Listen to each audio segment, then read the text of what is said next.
One, two, three. One, two, three. Let's go.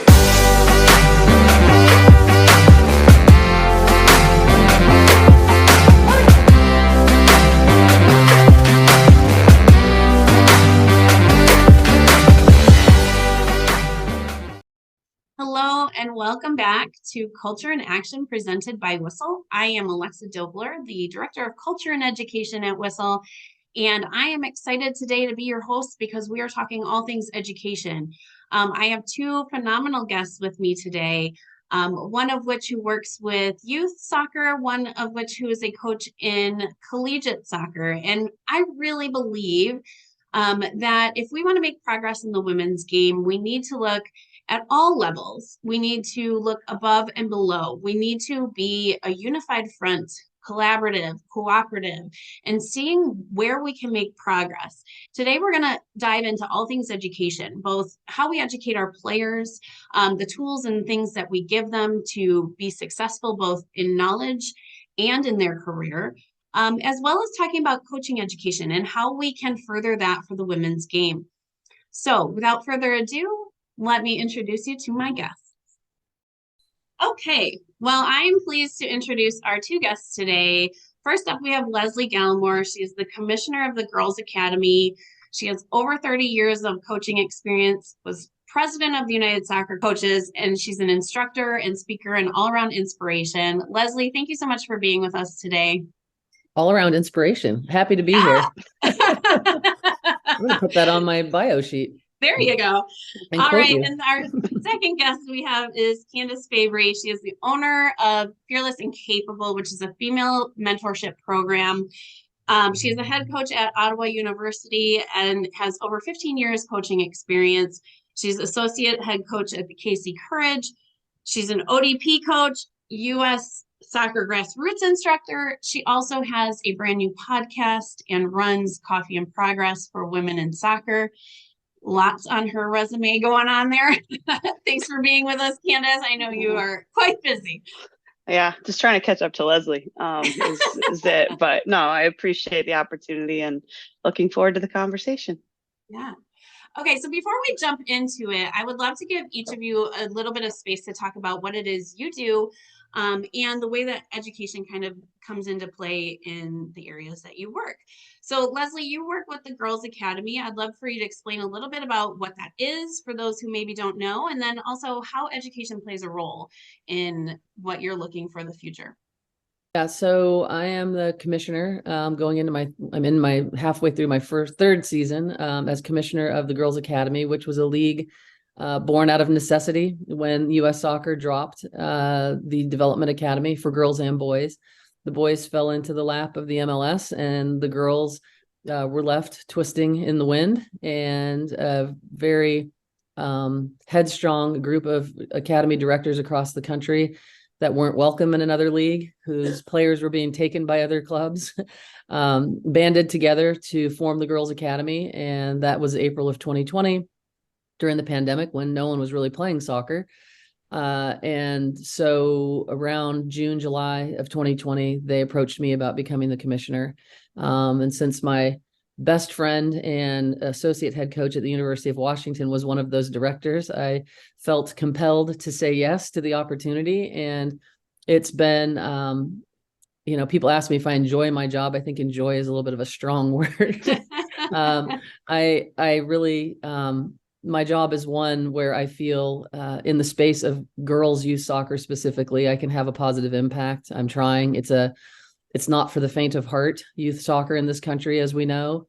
And more importantly, the education piece and how my coach educator hat kind of comes into play once I'm out of the weeds of trying to just make the league exist and help the league exist and support the league and the directors in the league to make sure that we're around, is to make sure that we're standards-based, to make sure that we're always providing some kind of education to all stakeholders, players, coaches, parents, and partnering intentionally with organizations that can help us educate, and then requiring from our standards that our coaches be educated. And that's also no small task. And we can get into that later, but it's sort of a tall order, but it's fun as a sort of project in my latter years of coaching to, undertake. And it's definitely been eye-opening.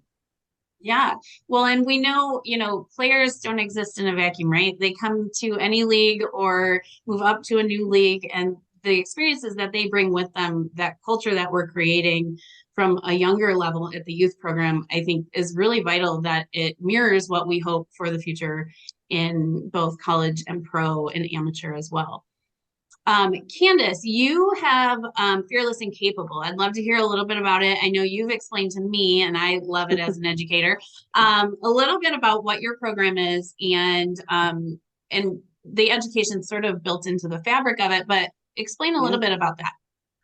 Yeah, I mean, in some ways parallel to kind of what Lesle experiences as a commissioner with the clubs and the coaches she's working with, and obviously her long tenure within the college game. There's not a lot of female coaches, directors, and leaders. And so Fearless and Capable was really born out of me taking, a look around and knowing that my own experience didn't include very many female mentors. I had lots of male mentors, some fantastic and still mentors in my life today and career, and others not so much. But at the same time, they were all influential to kind of who I am today. And looking around and not seeing as many female mentors or female leaders, to say just a general statement, I really figured there's got to be a way we can help encourage that identity piece to become more ingrained in the female, landscape that is soccer, youth, club, college, professional, all of the above. So we really got into a space with Fearless and Capable where we use the ease and necessity of Zoom during the pandemic, and being able to then bring mentors and mentees together virtually over, one-on-one sessions that really dive deep into what the individual wants. But then we also have the membership platform, which is really where the education hub lives within Fearless and Capable. We have 4 courses that I've developed that really try to blend in this mindset skill set. So Fearless and Capable kind of bringing together for each of us, something that really helps us to motivate in our mind and our beliefs and our capabilities, recognizing that, we can't just want it. We also need to earn it by our skills and what we're capable of. And that includes what we're strong at and what we need to get better at. And so that education hub of the membership really tries to embrace that with the courses of the Fearless and Capable programming. And then we also have events every month. And so those events are held by myself and other mentors in the program. The workshop events, can range in topic from mental health to diet culture to resume building and interviewing to, goal setting. It really spans a lot of topics, but that's because a lot of the mentors that are in the program have roots not just in coaching, but in the sports industry in general and lots of different roles.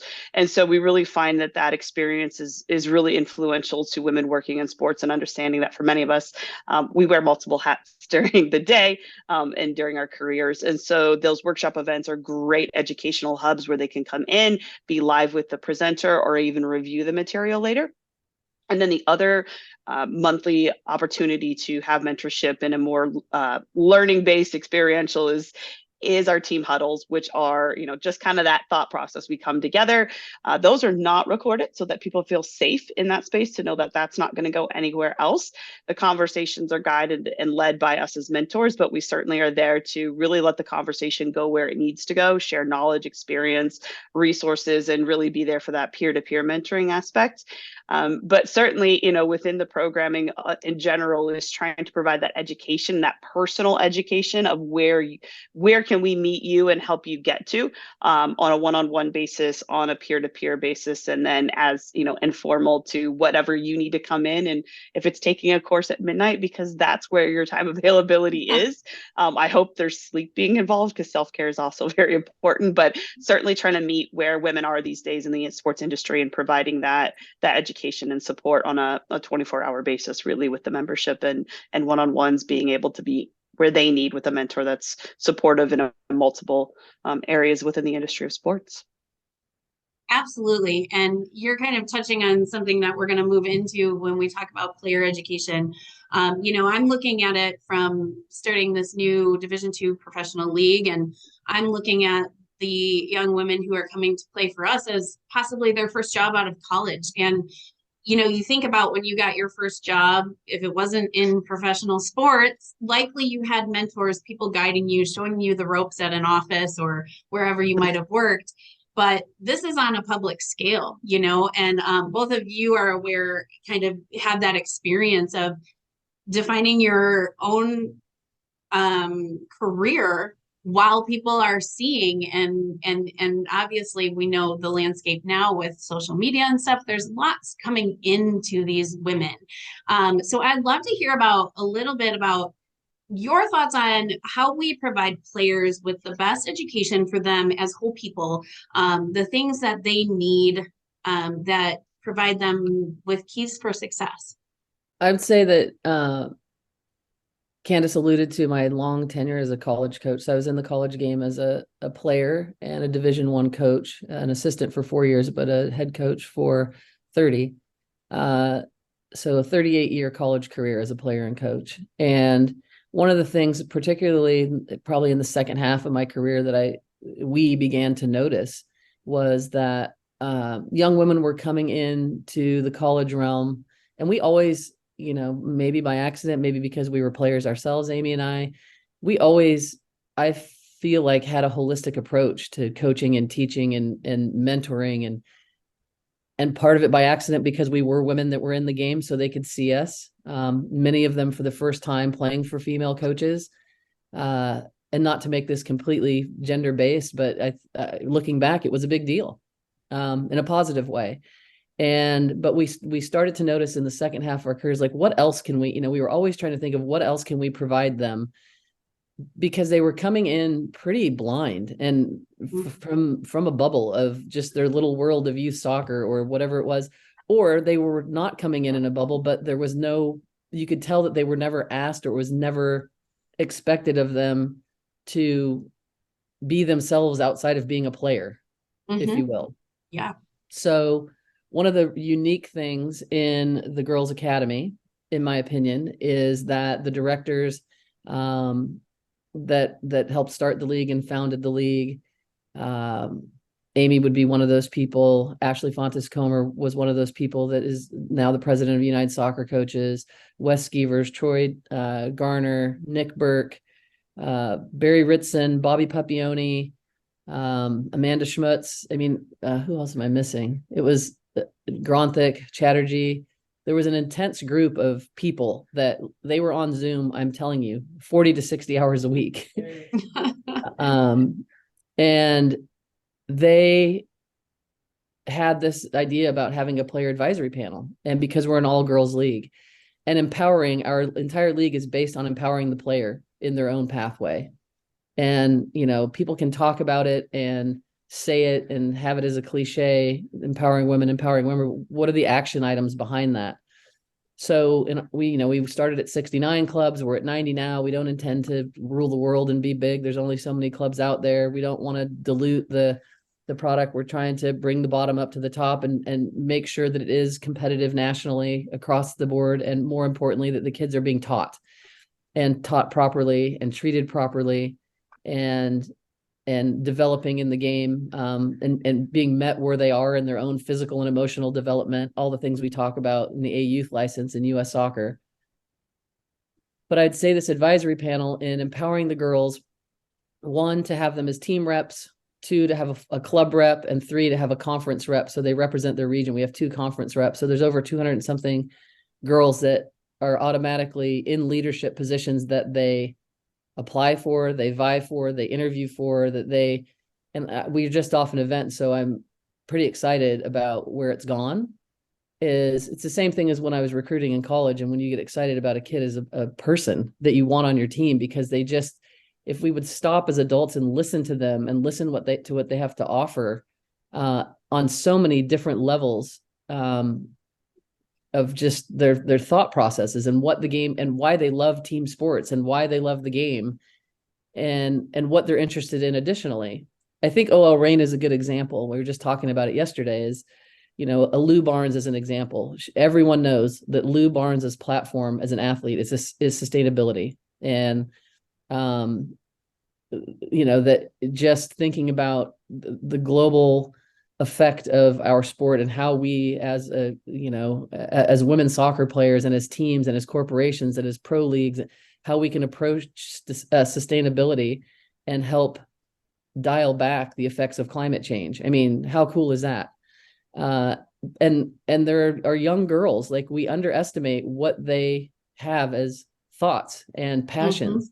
And so to put these players together with one another across the country, to have these discussions with adult facilitators, with mentors, and start to bring things into the league as high school age players, when they go off to college now, they feel this connection to what it is they want out of the game beyond just playing on the field.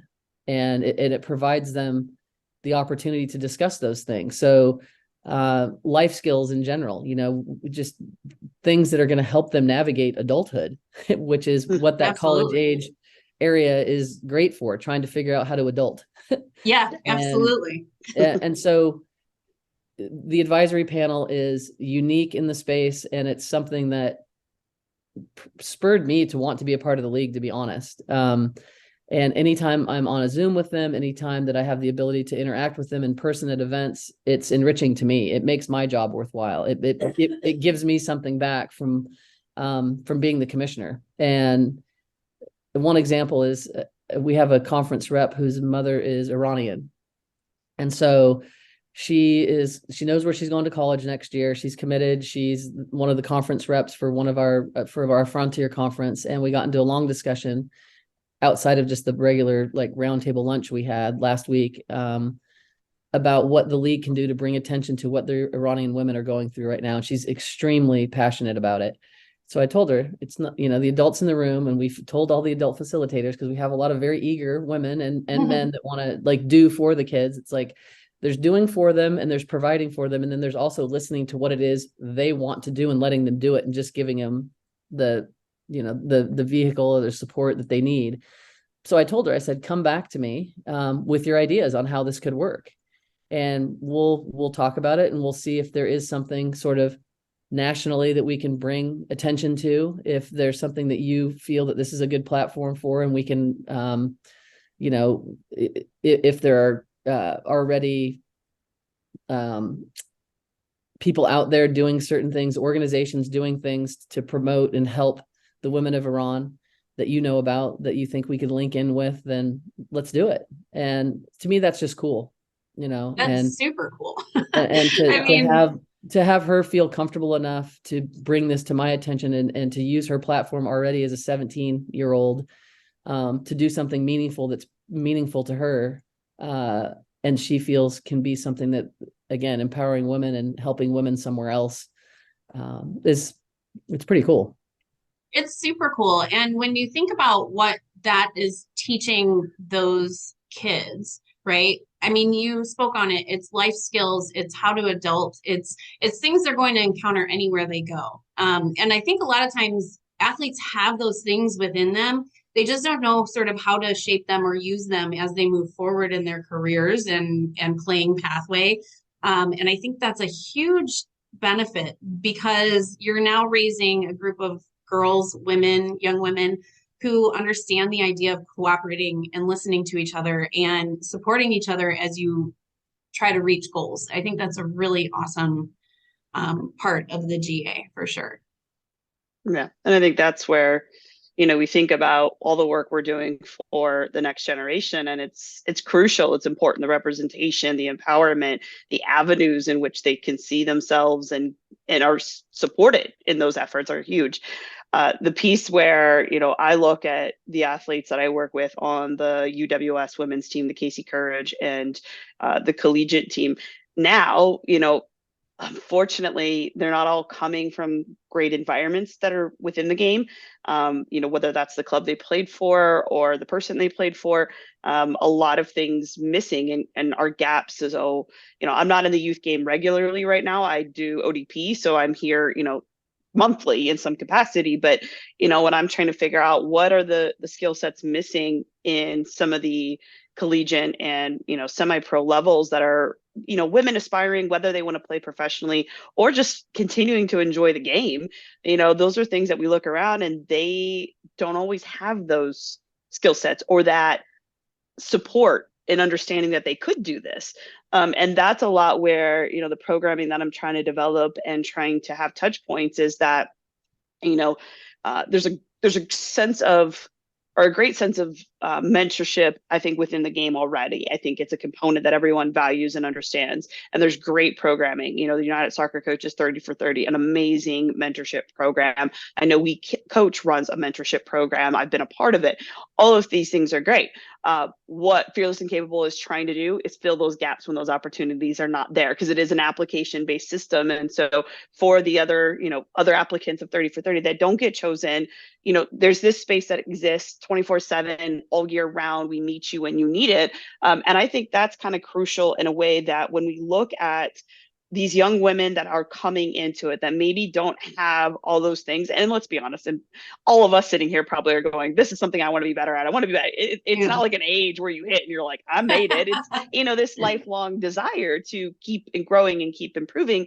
And to be frank, we have mentees of all ages. They're not just, of the collegiate age. And so I say this because when we look at the environments we're creating for learning, and I know Leslie's a U.S. soccer instructor. I'm actually starting my A license right now, the A college license. So being a student in one capacity and then also teaching a D license, simultaneously playing those roles.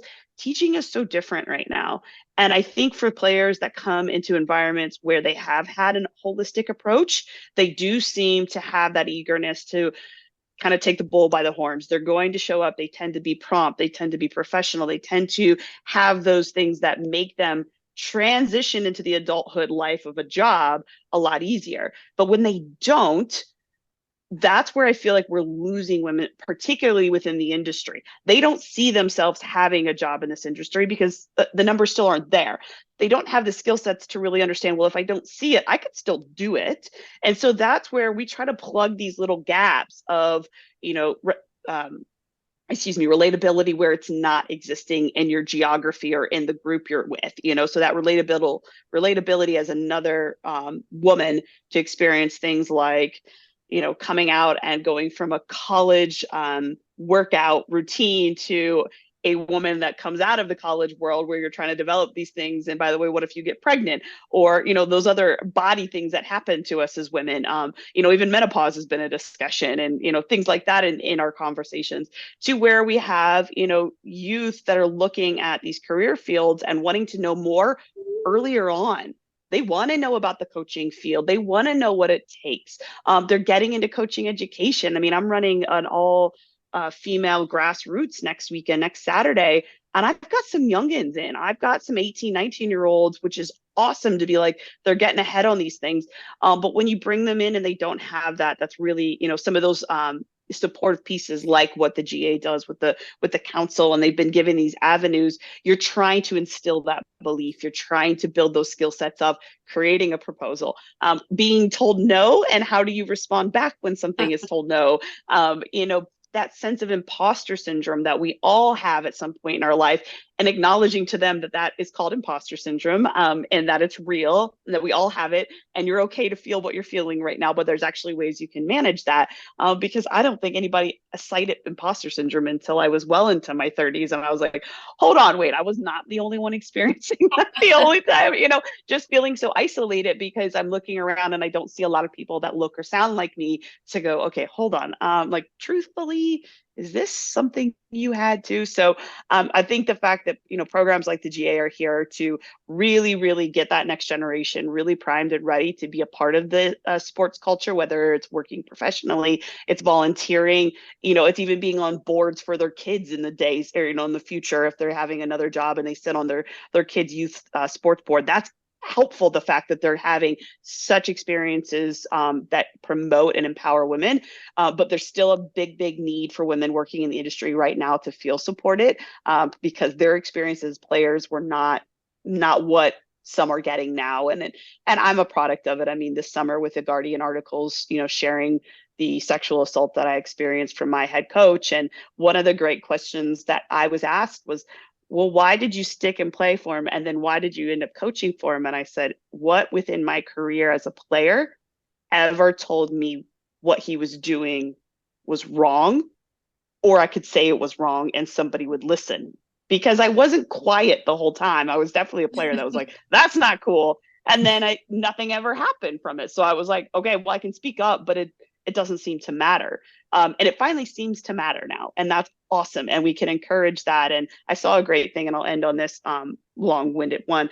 I forget who posted it on Twitter this morning, but understanding that when players ask us why, we need to be less offended, because we now are their Google in the sports industry, that they have that easy access, which is a great point. I mean, my kids, I don't know how to do this. And they're like, here you go, mom. Here's what it says. Here's how you do it. And I'm like, okay, yeah, you Googled that, you can. And so understanding from our side that sometimes it's not a disrespect. It's just simply, they do have inquisitive minds and they're able to get answers like that now. And the great thing is they're not having to sit around and wait as long. And we need to kind of be adjusting to that. And there's women right now that are still sitting going, I don't want to ask why. I don't want to ask why. I'm like, go ask, go understand why you're not getting the promotion or the raise that you feel like you deserve, or the opportunities. You can go ask these questions. I don't know how. I've never been able to ask why. Awesome. Let's support you and get you connected with mentors that have the experience and knowledge on how to do it in the industry. So very long-winded to try to connect all the player pieces to the adult pieces, but I think it's huge. And that's why I'm stoked when I see what is happening in the youth game and thinking about what's going to come up in the next generations with this and within the industry as general, but obviously specifically soccer. I think what Candice is saying, I read that same tweet, and one of the things that I thought about there too is, again, the adults in the room. When you're asked why as a coach, you should be able to give an answer. Yeah. But you should also be big enough and vulnerable enough to say, I don't know. Yeah. Yeah. Or to not, or to solve things with kids, as opposed to always, feeling like you have to have the answer when you don't sometimes. I think that's important as a coach and as an educator. This idea that we're teaching kids to learn how to take feedback, I think, is important. And one that I think that has been missed, and definitely in this day and age, I think it's difficult for kids to learn how to take feedback. And it's a lot of times because we don't prime them to, we don't teach them how, we don't teach them, especially young women. I think there's this fear factor of like, well, she's not going to take it well, so I'm not going to give her the feedback. And then they're just left wondering why is part of it. I know this is the education pillar, right? But we can talk about anything. But I think Candice opened the door a little bit to the safe and strong pillar that absolutely. I know that WISL is thinking about, and it involves education. So that's been one of the big pieces. And we started it's probably going on a year and a half ago in the GA, when we partnered with a company that was used to only doing K through 12 school safety, public school safety.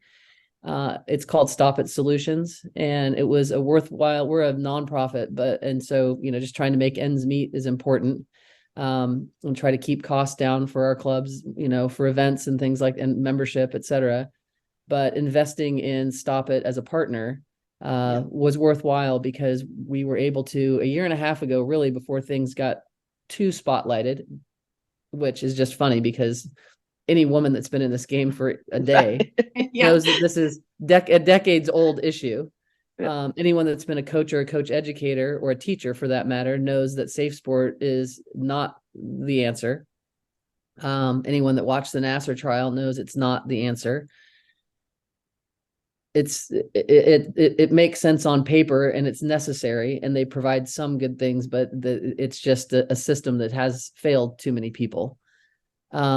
So we partnered with them to have an anonymous reporting system on an app, on a phone, so that kids can report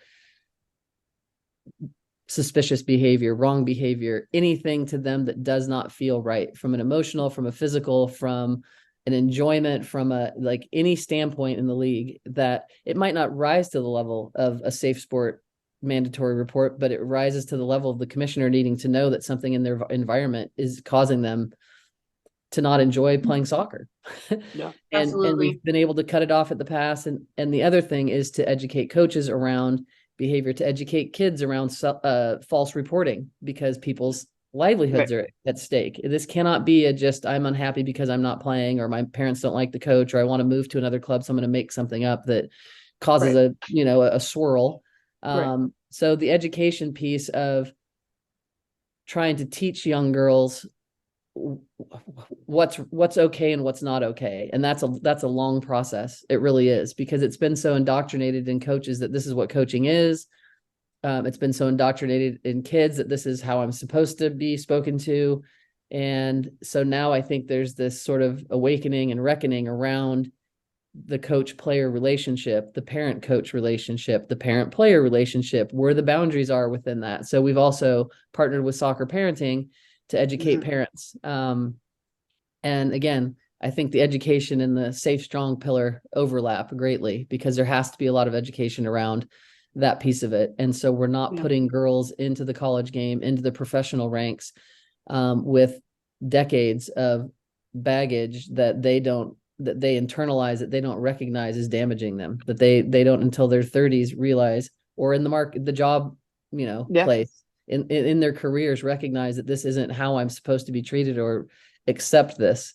And that's what sport can give to girls. It's something much bigger than playing soccer and, trying to score goals. It's about trying to manage your own well-being in the world. And I think if we can start them younger and educating them and educating parents and dialing back what this crazy youth sports culture has become, I think we can make some headway. Yeah, I know as like a college coach, we bring in, and I'm sure, Leslie, you're familiar with all these as well, like the counseling service. Like our players, before really season starting, not only are they meeting like the athletic trainer and all that, they're going to know where the counseling services are. They're going to know where their student life people are to really help, what other activities they want to be involved and engaged in. Because, the soccer identity is one aspect. And I remind them that the first aspect is the first identity really is you as a human being. And so your well-being impacts who I get to see in the soccer identity. It impacts who, the student you show up to your professors for. But the other thing that I've really obviously tried to bring in is the Title IX coordinator, and understanding how it's not all just about sexual misconduct. What does Title IX allow for us? What does it help to protect? What is it trying to really do beyond just what we hear with, regards to NASA and, my situation, those types of things. I don't remember any point on the day of compliance when I played Division I of signing away what I kind of laughed. It was the day I signed away that I won't drink, do drugs, or get pregnant during season. Those were like the things that I remember in the conversation. Do I remember anything about if I am, experiencing harassment or sexual, what do I do? Those were things that weren't there. And I'm very transparent. Suicide, that's been a huge conversation, hotlines and things that they have available to them before we ever are talking about the game, and what our tactics are going to be, and our team.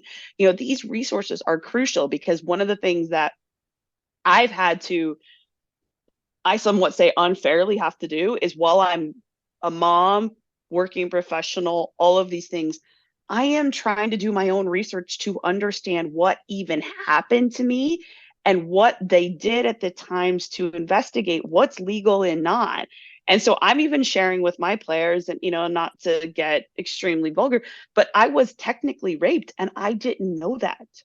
There's not been an education to say these things actually classify under rape. I didn't know. And someone had to tell me from the, justice system that that's what it was. And I'm sitting there as a 30-some-year-old processing that word on something that I didn't even quite understand. And so, using that as, unfortunately, role modeling in real life experiences, but I have to share that, not to scare people, but to go, you got to understand what can happen to you. And then who do you go to? Not that we all need to be well versed in Title IX and, the federal, acts of safe sport and all those things. It's difficult to be well versed in that. And that's why we need to know where we can go, and we need to empower the victims of these abuses in so many ways on where they can go.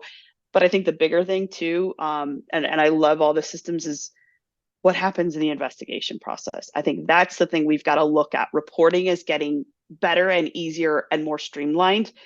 My concern is the investigation and the decision making still being far too aligned to enabling, far too connected to decision makers that have the insight of what it could do to the perpetrator and what that does to their career. I'm seeing that far too often, that there's still more worry about what their career and their reputation might be, and how that has no thought to what it's doing for the victim.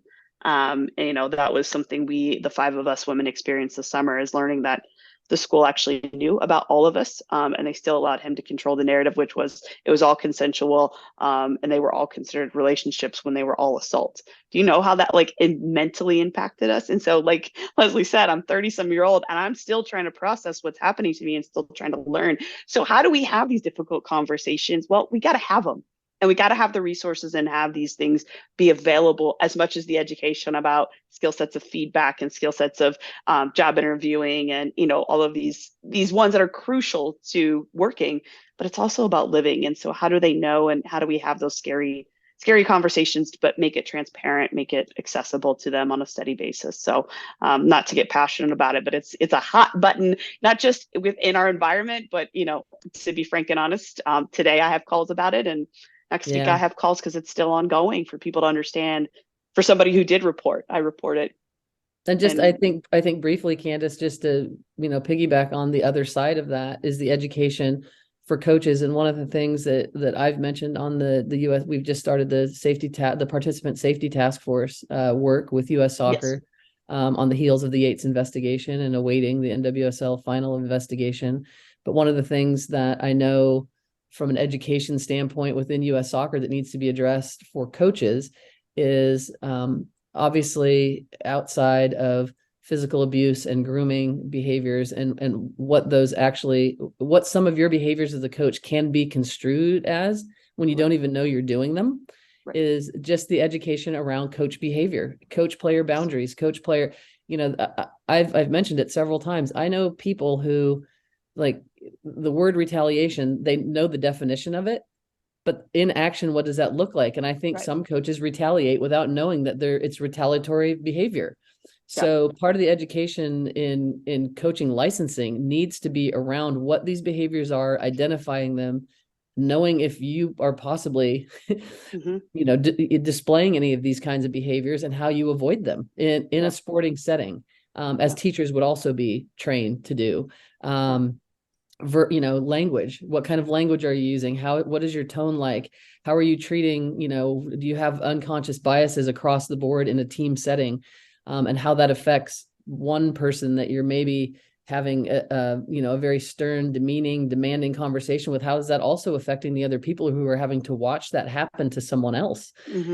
I just, there's a whole host of behavioral things that coaches have to be educated around, that in this country, the sport took off, grew so fast, random people became coaches. People didn't really have to be licensed. Licenses didn't really address behaviors. And now we have this whole, multi-generation of coaches out there in the world doing things that everyone's wondering why things are going sideways. It's because they've never been taught, and we let people in the space that aren't qualified.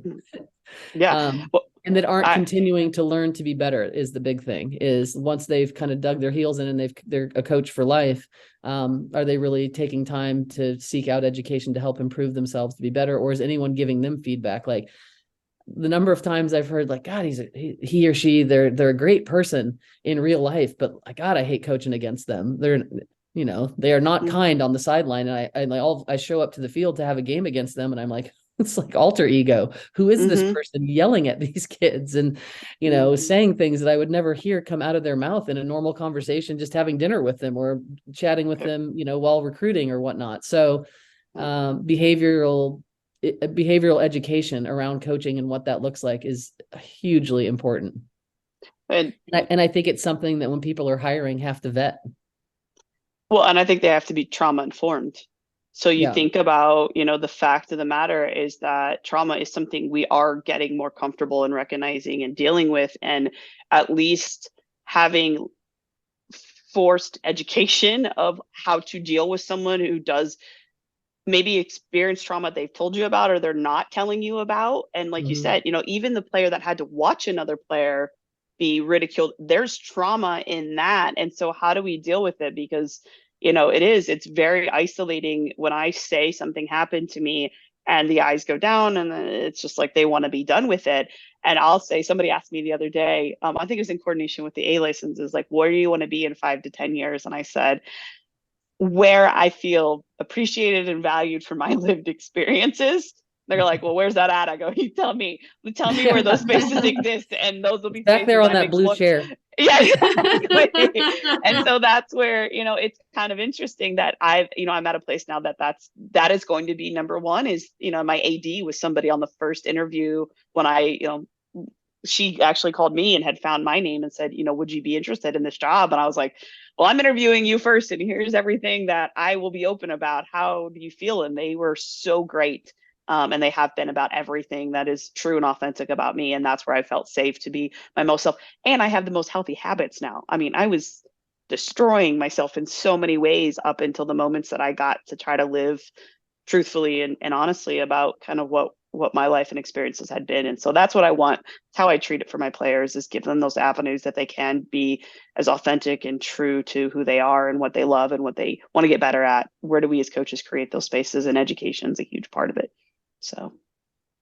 Well, and a lot of people, when you think about coaching education, I mean, I have an education background, and we always were, as teachers always said, we are lifelong learners, and it never stops, right? And coaches really are teachers and especially in the women's game, right? Like everything we've talked about, you say like, oh, we're kind of going into other pillars. Well, they're all connected, because coaching a female athlete, these are all things that come into play. And if a coach is not versed in these areas that affect women, young women, girls, then they're coming to the table at a deficit, and we are not doing service to the players. So in kind of moving into that direction, talking coach education, I know we've talked about kind of adding in that idea of the behavioral side of things. What are those vital skills as coaches for the women's game that you think are skills that people need to really consider adding into their coach education? I'll let Candice go first on that one. Yeah. I think there's so many. I think the first is that temperature, that self-check awareness of the unconscious and conscious bias, because I think when we look at where our blind spots are and being purposeful in the word blind spots of these are things I cannot see, and how that can be a potential impact to the words I use, my body language, my tone, all of these things. And so one of the things that I think I suggest to coaches that I work with, and I'm the grassroots as well, where, you've got some that are volunteer, some that are just beginning and deciding if this is a career field they're excited about, to all those that, they know more than me and they can't believe a woman's up there telling them about soccer. But, all of that spectrum is looking and saying, can you take some self-reflection before you really dive into this process? And I know reflection is a huge piece. We talk about it constantly within the game. And I do think as you get higher up in the licensing, you do have more aspects of the holistic, but certainly understanding where those opportunities to grow in ways that you don't realize you could grow. And so the encouragement is to go actually check in with people that you work with, whether that's in a, professional office setting, that's family members, getting honest feedback. And that behavior is the fact that you're ready yourself to receive that feedback. You're ready to take in information, and especially when you can find information from marginalized groups. And I say that particularly when we're talking to, in essence, white men. But I also think it's important that I find, as a woman, male perspectives of things that they feel I might miss or see or not understand. And it doesn't mean it's a checklist of everything you now must fix, but it's certainly this ability to have that awareness and bring that into it. So that behavior is really that openness to knowing what you didn't know before, and to receiving that feedback about yourself, which may seem critical and difficult to kind of understand, but you have a responsibility on your own to self-educate And that includes that modeling of not only going and reading the books and the websites and listening to the virtual seminars and all that, but that's also taking the temperature of yourself on your own self-awareness and the people around you and what things you may be missing about, again, the verbal, the nonverbal, how you write an email, how you answer the phone, how your text messages, even those ways of communicating are influential to your role as a leader, as you're, leading players, you're leading staff, you're leading colleagues and peers. It's all a part of it. And I think coaches need to do that, and it needs to be a part of that. And I know we do that in some capacities and as it relates to the task of a coach, which has some leadership aspects to it.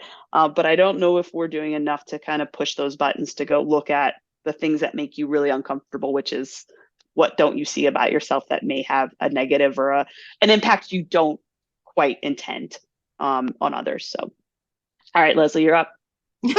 See why I had Candice go first? I'm just enthralled listening to her.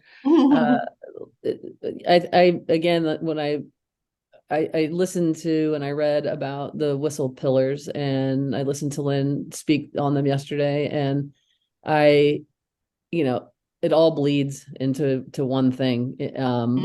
And that is, in the coaching space, in the sporting space for women specifically, how do we make sure that the human interaction, whether it's, these are going to be adult women playing in this league.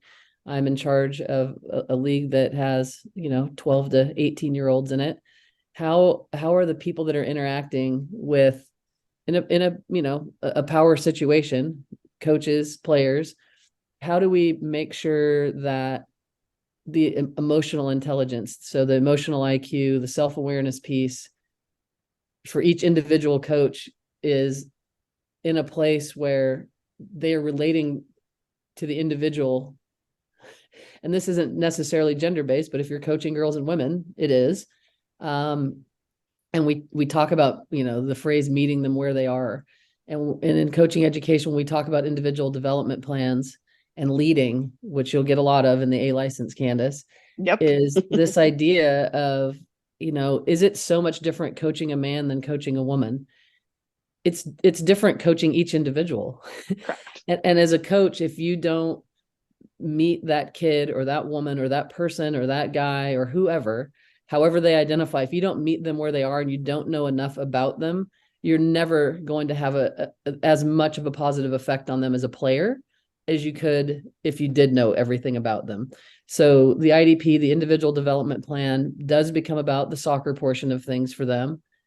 But the place you have to start is knowing how to help them, how to support them, how to teach them, and that comes from everything. What is their socioeconomic background? If there's a kid that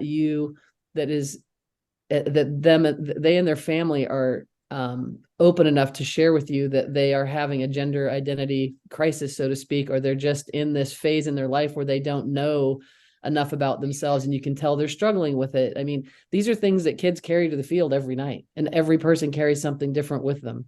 And if you don't take the time to figure out what those things are, or if you're, white women, we're the worst sometimes. I mean, a lot of the times.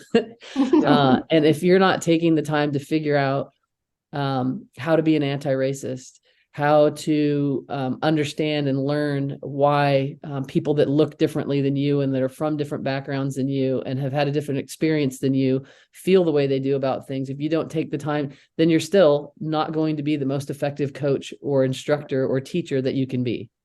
And I think that's the basis of all of it. I mean, you tie all mental wellness, diversity, safety, all of those things get rolled into one big piece of being in a leadership position and knowing the people that are your audience and knowing them as people first before players.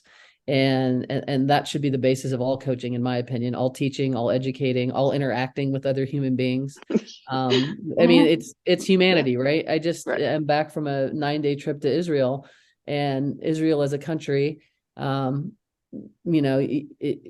people are more educated about that country than others. I'm certainly one that knows enough, but not everything. And so going into my trip as a sports envoy and a sports diplomat there to deal with women and to talk about my lived experience, my knowledge of Title IX and what it's done in my lifetime to sports in America, which they were very interested in.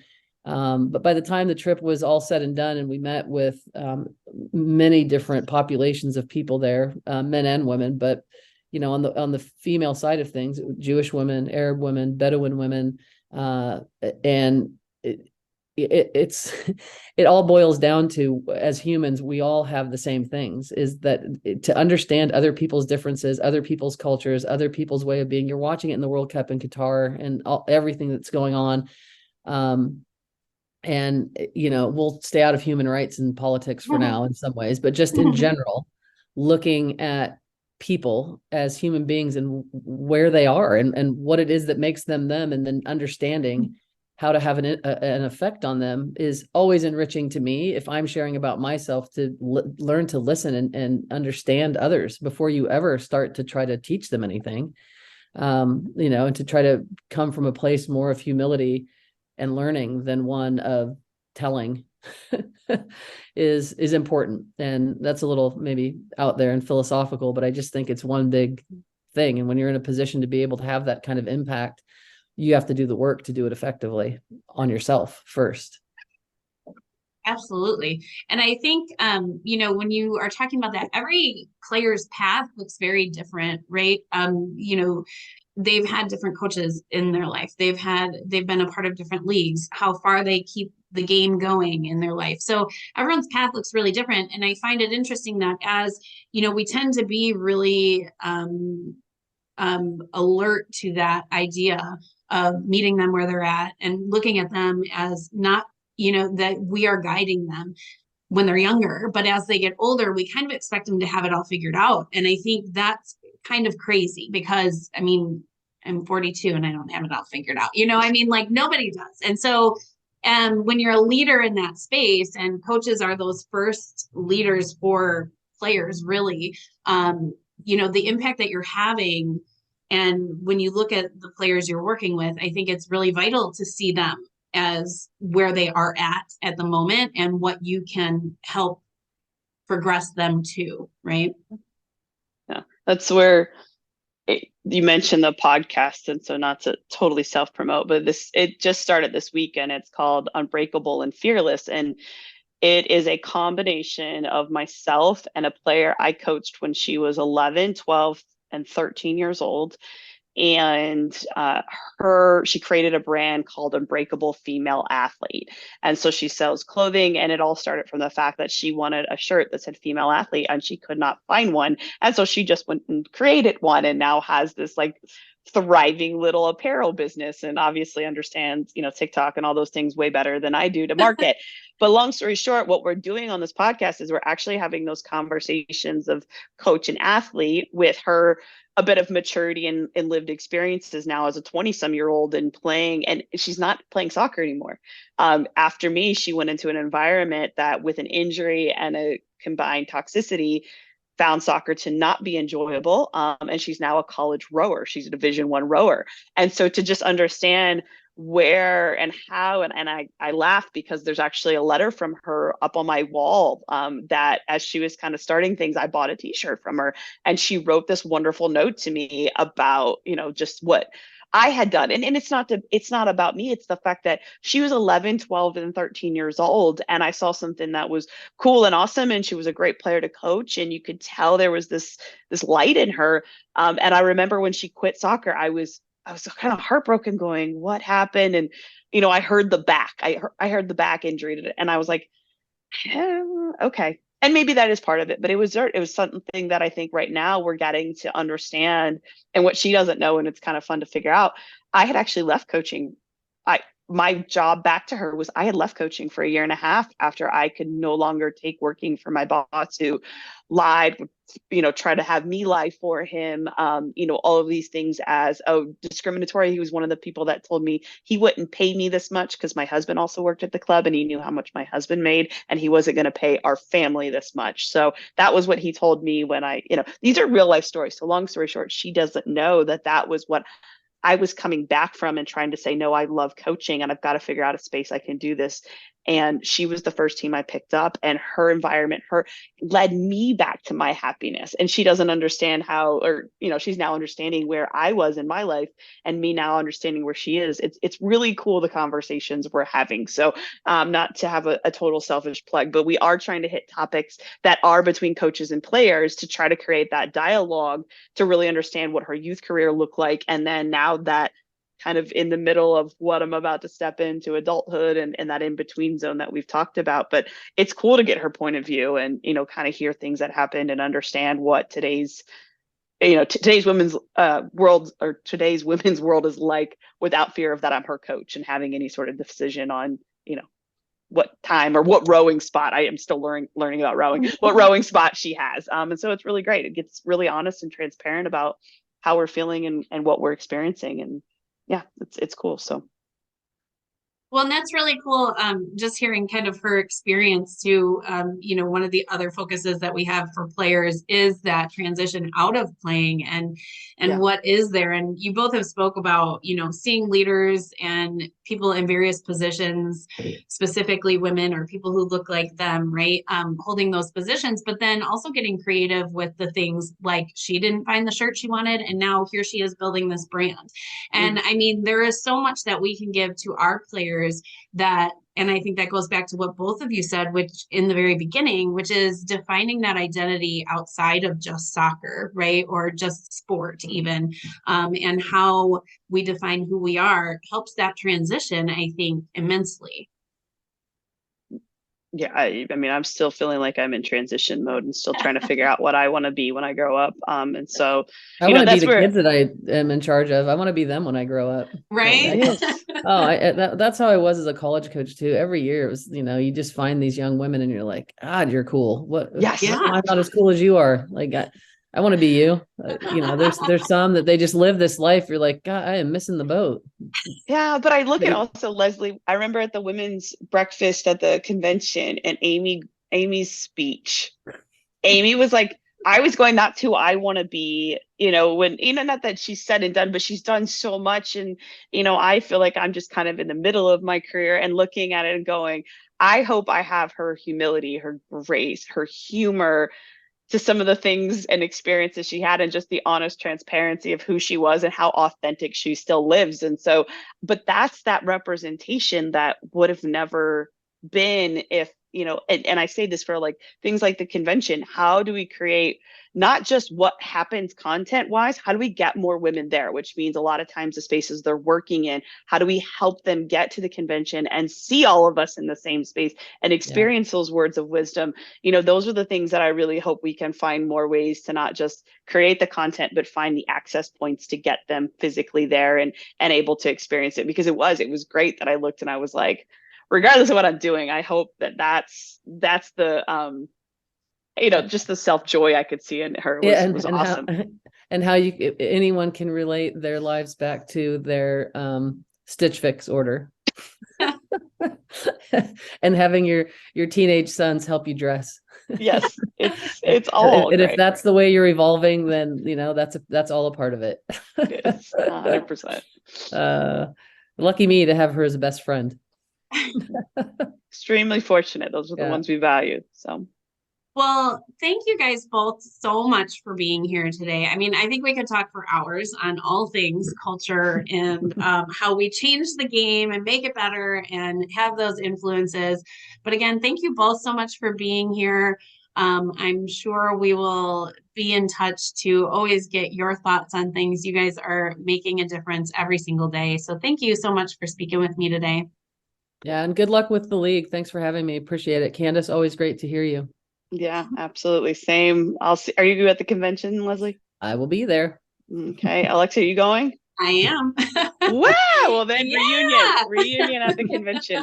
No, I appreciate it. And I appreciate you creating this space around the league. I think it's crucial for the young girls that are going to look to play in it, and for the women that are entering it, and then the coaching and the staff that surrounds, all of the teams. It's crucial. So I appreciate you guys taking this pillar as well as the others into That's why I'm culture and education, because it all kind of becomes one, right? It's just building that space, right? Absolutely. Well, thank you. Candice and I became the pillar hijackers. I love it. No, it's great. I didn't have to work hard, so easy enough. Absolutely. Well, Thank you. thank you guys. Have a good All right. one. Thanks, you guys. Take care. Bye. Thank you so much for being here. Please be sure to tune in next month, Wednesday, February 1st, when our guest will be Lisa Bontasumi, and we will talk about all things mental wellness. We will dive into the idea of mental health, as well as the concerns and challenges that elite athletes face in this area. If you have comments or questions that you would like us to discuss in that episode, please be sure to reach out on our social channels and let us know. If you are somebody working to make some progress in the women's game, please be sure to tag us so we can see your culture in action. And until next time, be bold, go out and make a difference. Thank you.